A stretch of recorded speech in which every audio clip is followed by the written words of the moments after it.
एक दर्दनाक कहानी जो अपने पिता ने अपनी बेटी के साथ किया था रेप केस। मतलब क्या मजबूरी रही होगी उस पिता की। तो मैं आपको उसकी स्टोरी बताता हूँ।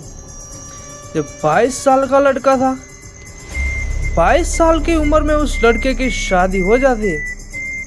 उसकी शादी होने के बाद ही उसके 2 बच्चे होते हैं। उन 2 बच्चों में से एक बेटा और एक बेटी थी। जब एक बेटा बड़ा होकर अमेरिका पढ़ने के लिए चला जाता है, वही बेटी अपने बाप के पास रह जाती है। उसके बाद उस पिता की घर से मृत्यु हो गया।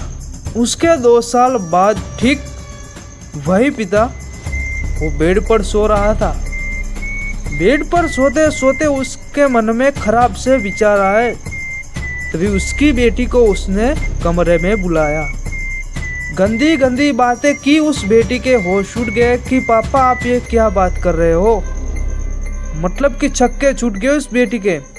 वहां से भागने की कोशिश करते अपने पिता ने अपनी बेटी को जकड़ दिया अपने हाथों में पकड़कर उसके साथ गंदा व्यवहार, गंदे सारे रेप किए उस बेटी के साथ।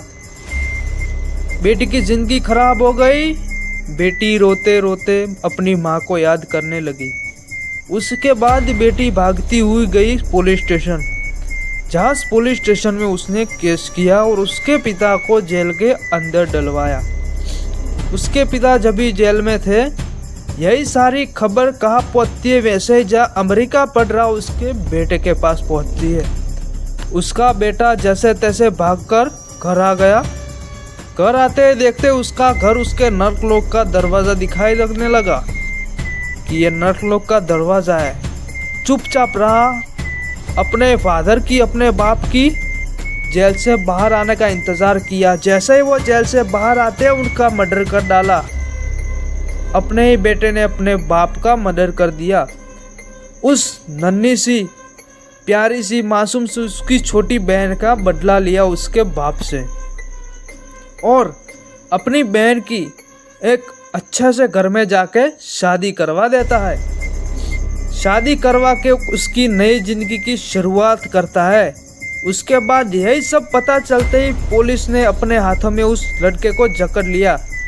पर आपको पता है, हमारे इंडियन कलम IPC 376 बराबर कहा जाता है कि जो कोई भी रेप करने वाले अपराधी को मार देगा वो अपराधी नहीं किया जाएगा, उसे छोड़ दिया जाएगा। पुलिस ने तुरंत ही उस लड़के को अपनी कैद से ही रिहा कर दिया। तो क्या आप बताइए दोस्तों, उसने उस आदमी को मारा जिसने एक लड़की का साथ रेप केस किया था, चाहे वो बाप हो या भाई हो। तो क्या लड़के ने सही किया या गलत, आप भी बताइए। और वीडियो को लाइक और चैनल को सब्सक्राइब करना ना भूलें प्लीज़।